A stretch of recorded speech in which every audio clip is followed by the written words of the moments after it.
Hi, this is Kirk Laughlin from Nearshore Americas. Thanks for joining us for a special edition of Nearshore News Desk. This is our first ever executive video conference here in Guatemala City. And joining us are some of the leading experts and leading luminaries in this market to talk about the emergence of Guatemala as a BPO hub. Joining me to my immediate left is Mario Lopez. He is the Vice President of Human Resources and Marketing at Transactel. Transactel, by the way, has 3 facilities in Guatemala, El Salvador, and Honduras, employing almost 4,000 people. Further on down to the left is Kapil Rajvanshi. He's the Vice President of Latin America at 24/7. He works in 24/7 overseeing the Guatemalan operation, and also is involved in 4 other geographies where 24/7 has about 8,000 plus employees serving 35 clients. And finally, to my far left is Mario Espana from Invest in Guatemala, the local trade promotion group. And I think we'll start with you, Mario, down at the end. There's a lot of talk out there around Guatemala and a lot of excitement. What do you think are some of the key attractions of this market right now? I think one of the key attractions of Guatemala is its people. We have a lot of people available, very good talent for the industry, and that's one of the main attractions of Guatemala, as well as that we are in the same time zone as many of our clients, and there's a lot of experience now for this type of operations. And the government and our agency is focused in making it grow strategically into more value-added services and helping those companies see Guatemala as the main hub for expansion in this industry. Kapil, what's been your experience in Guatemala? So for us, this is one of the most promising geographies that we have been operating in. The growth has been phenomenal. And to add to what Mario just said, the close affiliation to the US culture is a key driver. Acceptance of the Spanish-English accent is another key driver for us. And then the bilingual talent pool, travel time from US to Guatemala, the same time zone, has been really, really fantastic. And then I think a lot of customers in US are now trying to get more and more into the bilingual workforce, splitting the work between English and Spanish. And this is a very, very promising market for them. Mm-hmm. And Mario, tell me about the Transactel experience. Well, we started receiving our first call about 6 years ago, and we were hired only to do the Spanish queue. So our customers only saw an opportunity to have a nearshore operations for their Spanish market.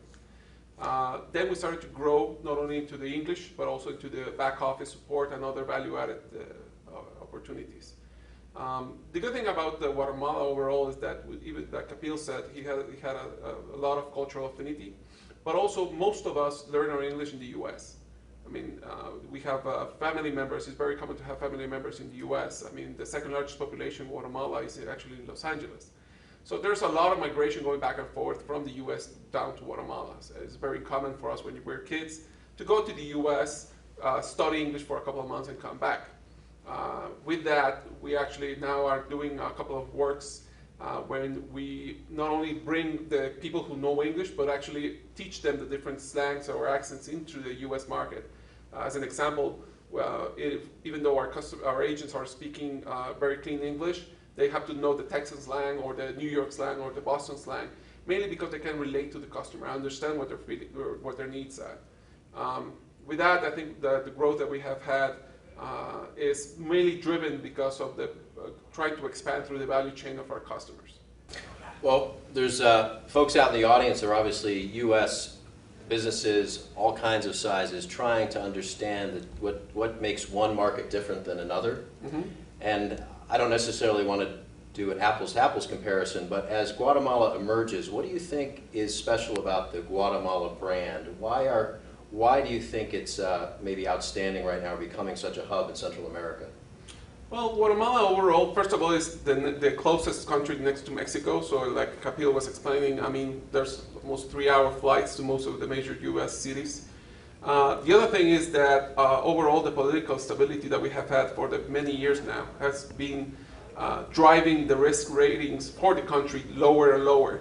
that has determined that most of our customers are more fluent into trying to bring more business to us, mainly because now risk is not such a big issue for the country compared to other countries who are the risk ratings are going higher. Ours is continuously being lower for many years now. So that's one of the things. And the other one is that overall the telco communications infrastructure has been investing a lot of new cables going from the US to Guatemala or to the rest of Central America. One of the most important things to understand is that most of the rings that go through Americas, the first touch point after the US to Central America or to the Americas is Guatemala. So there's not a lot of points of failure that could be in any type of force major. Kapil, what do you think about the Guatemala brand? What is distinct about it? Right. So for us, the Guatemala brand, compared to other countries in Latin America, has been definitely a more promising country. We have been operating in this country now for 3 years, and as we stand today, we are about 1,700 employees in this geography, which is really a very good growth that we have seen. If I compare to other countries within Latin American space, some countries have more matured into this industry where they're drying up the labor pool. Right. One of the key things we need to remember is that the countries in Latin America are small countries. So they can only grow so much, and the bilingual labor force is even limited. So countries, some countries have dried up.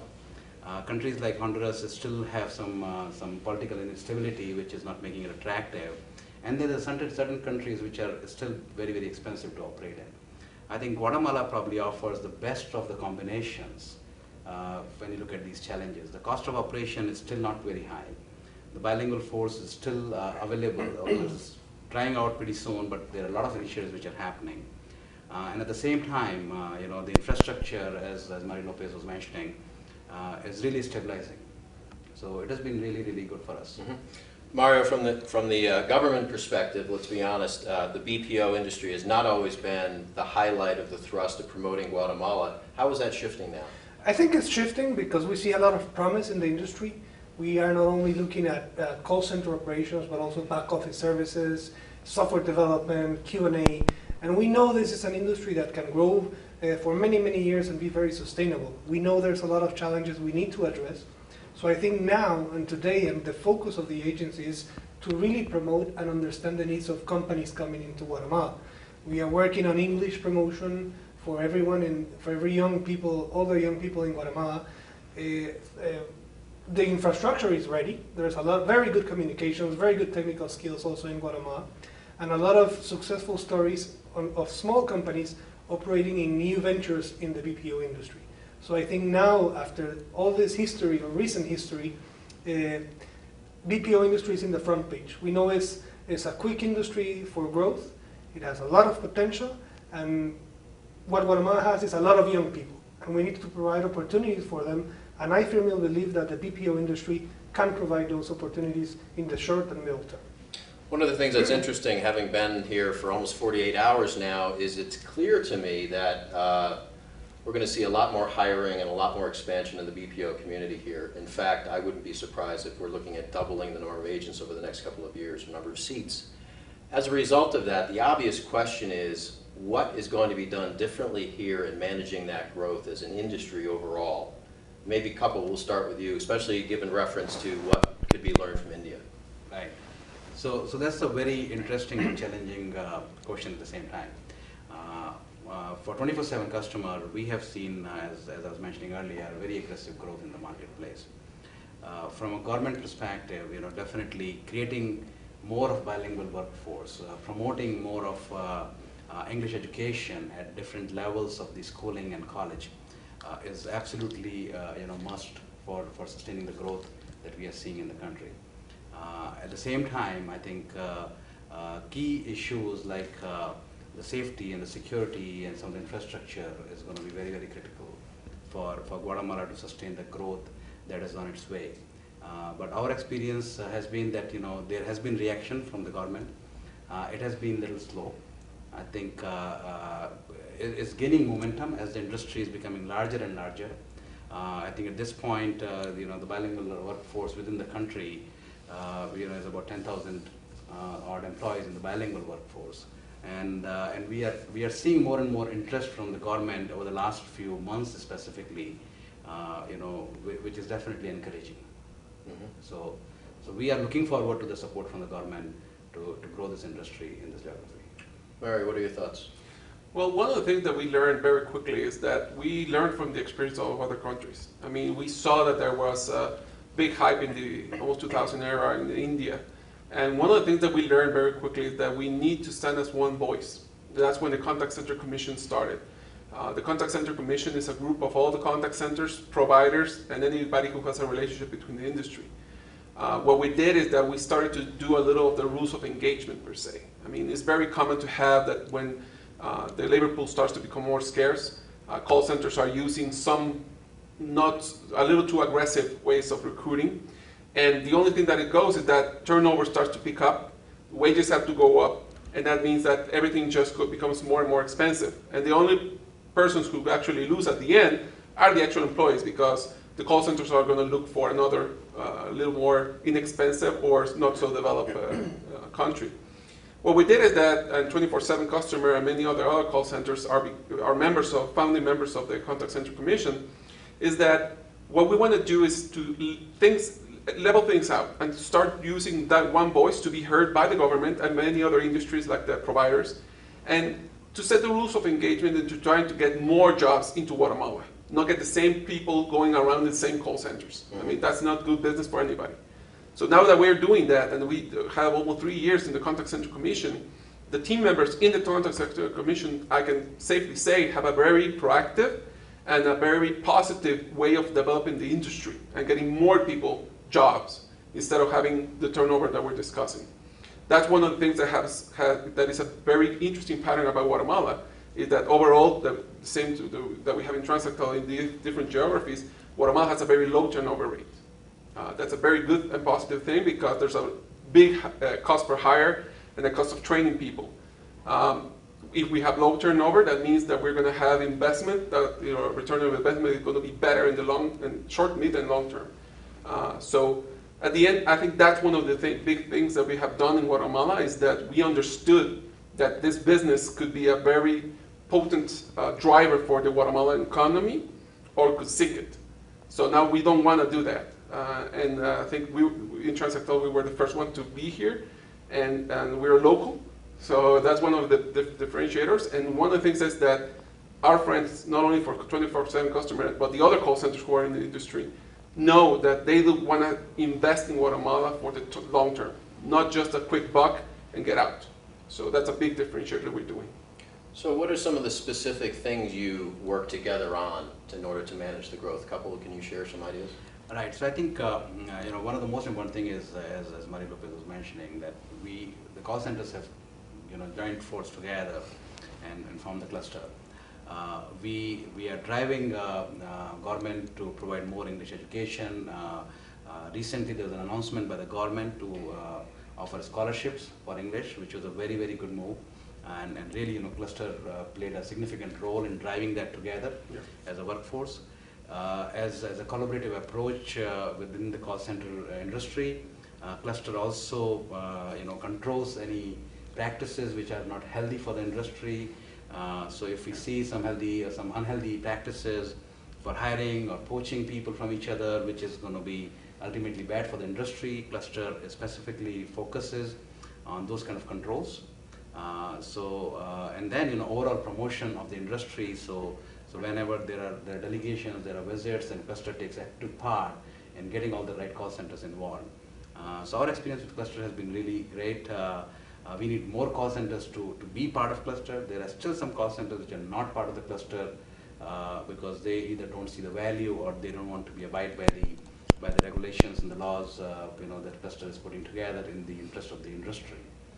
But all in all, I think this has been wonderful to be part of the cluster, and BPO companies have really joined force. We don't really compete with each other. We work with each other to drive this for Guatemala.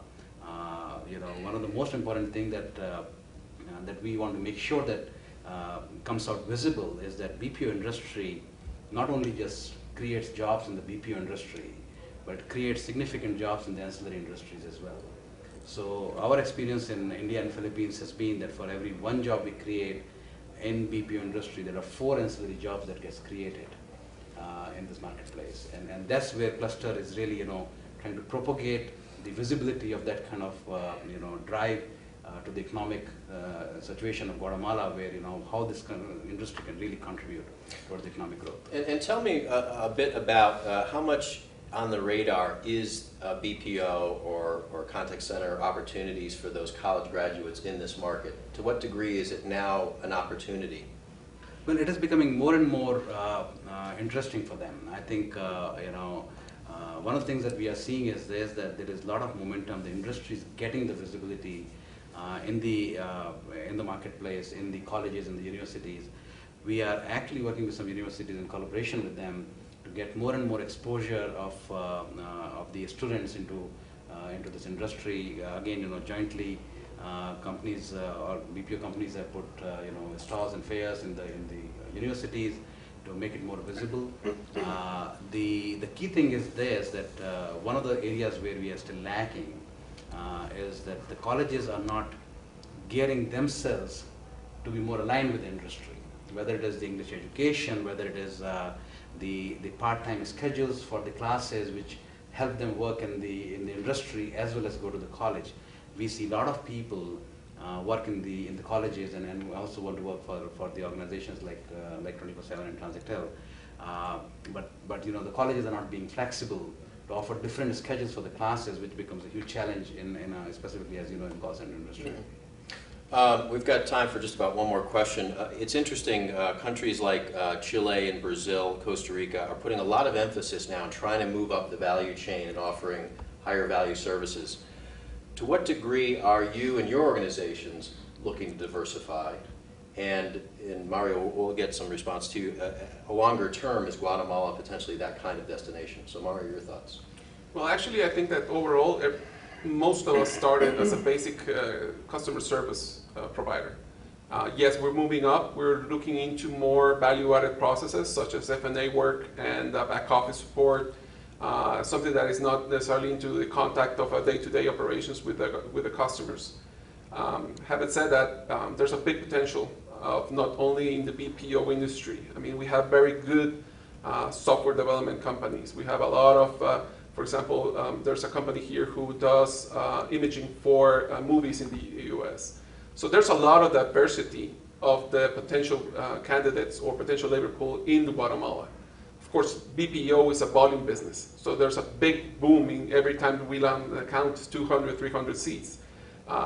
There's those value added at maybe 20 or 30 seats for high value, high billing rate. So there's a lot of potential for that. Just as a fact is that the majority of our students who are in the colleges that Kapil was expanding are working either for electronics, engineering, business administration, marketing. So there's a lot of potential into expanding not only as the customer service arena, but also into the same value chain of our customers. That's actually one of our strategies that we have used to grow in Transactel specifically, is that we usually get one customer. We don't actually get 20 customers a year. We get 1 or 2 and expand it through their value chain. And I think the same thing is in your case. So. Right, absolutely right. So for 24/7 customer of the 4 geographies that we operate out of, India, Philippines, China, and Guatemala, as we get into this year and as we get towards the middle of this year, we will be having our second largest presence among all 4 geographies next to Philippines. So this continues to be a promising market and geography for us to operate. However, we are also exploring options to get into more voice and non-voice combination of work. Specifically, 24/7 customer offers as a value-add iLab services, which is more, as the call center industry matures into the next level of different channels through emails and chat for customer contacts. We are exploring options of doing Spanish chat, because Spanish is a huge market in the US, and Spanish chat could be a potential for this geography. So definitely we are exploring into those options as well. We are offering multiple value adds to our customer to get into the non-voice and the voice combination. Given that Guatemala will remain one of the largest setups for us in Latin America, although we are definitely looking at growing beyond Guatemala. Okay. Mario, final thought, moving up the value chain. I think that's one of our key strategies as a country. We know we need to diversify to lower the risk for the industry and avoid tapping out on the human resources. There are some experiences in software development, imaging. Actually, Lion of Narnia was designed by a Guatemalan company for those films. So we know that those are opportunities that our young population can tap into. And we are promoting that those type of services start getting in Guatemala. One of the things we're doing as a country is try to push forward English education throughout the public education. That's one of our main goals and challenges. We already have the 2,000 scholarships funded by the government. But we know that there are other opportunities to promote services and outsourcing of services in the region. One of the things we're doing in that direction is really establish a very well-defined free zone regime that involves the BPO sector and understands the needs of the BPO sector and really push forward that diversification. There is a lot of talent in Guatemala in graphic design, for example, accounting services, software operations that we want to push forward and develop really a cluster, because we know that's the only way we're going to make it sustainable for the long term. Okay, very good. Well, I want to thank our panelists for joining us today for the maiden voyage of the Executive Roundtable session. We'll be traveling throughout Latin America in the coming months and would like to visit your city. So get in touch with the Nearshore Americas team to make those arrangements. Thanks again for watching.